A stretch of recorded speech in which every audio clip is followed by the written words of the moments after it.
Hello friends, பார்த்தீங்கன்னா இன்னைக்கு ஆகா கல்யாணத்துல நம்ம சூர்யா நம்ம மகாட்ட பேசலாம் அப்படின்னு வரும்போது மகாவே வாலண்டியா கூப்பிட்டு, நீங்க என்கிட்ட மறைக்கிறது எனக்கு என்ன தெரியாம போயிருமா அப்படின்னு சொன்ன உடனே சூர்யா ரொம்ப ஷாக் ஆகி போறாரு. இல்ல மகா, நான் ஒன்றும் மறைக்கல அப்படின்னு சொல்லும்போது அவங்க சொல்றாங்க, இந்த புத்தகத்தை நீங்க மட்டும் மறைச்சு மறைச்சு படிக்கலாம், நான் படிக்க கூடாதா அப்படின்னு சொல்லிட்டு ஒரு புத்தகத்தை காரணார காமிச்சு பேசுறாங்க. அப்போதான் சூர்யாவுக்கு உண்மை தெரிய வருது. கண்டிப்பா இதுதான் பிரச்சனையா, வேற ஒண்ணும் இல்லை அப்படின்ட்டு. இல்லை, எனக்கு ஒரு ஃபோன் கால் வருது, நான் வெளியில போய் பேசிட்டு வந்துடுறேன் அப்படின்னு சொல்லிட்டு வெளியில வந்துடுறாரு சூர்யா. காஃபி ஷாப்ல பிரபா காஃபி சாப்பிடும்போது விஜயை பார்த்துறாங்க. விஜயை பார்த்தது மட்டும் இல்லாம பிரபாவோட வருங்கால கணவரும் பார்த்துட்டு விஜயை கூப்பிட்டு அறிமுகப்படுத்துறாங்க பிரபாட்ட. இவர் தான் உனக்கு ரெக்கமெண்ட் பண்ணாரு என் கம்பெனில வேலை சேர்க்க சொல்லி அப்படின்ற சொல்லும்போது நம்ம பிரபாவுக்கு ரொம்ப அது சாக்கா போயிருது. அப்ப வீட்டுல பிரபா சொல்றாங்க, விஜய் எனக்காக எவ்வளவு ஹெல்ப் பண்ணியிருக்காங்க.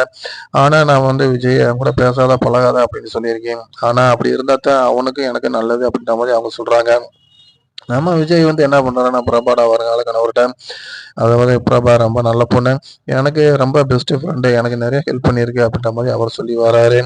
ஒரு கட்டத்துல வீட்டில் பிரபா சாப்பிட்டு இருக்கும்போது போலீஸ் விஜய் பிரபாவை கைது பண்றாங்க. என்ன காரணம்னு கேட்கும்போது அதுக்கான காரணத்தை அவங்க இன்னும் சொல்லலை. பார்க்கலாம் அடுத்து என்ன நடக்குது அப்படிங்கிறது. ஃப்ரெண்ட்ஸ், உங்க கருத்துக்கள்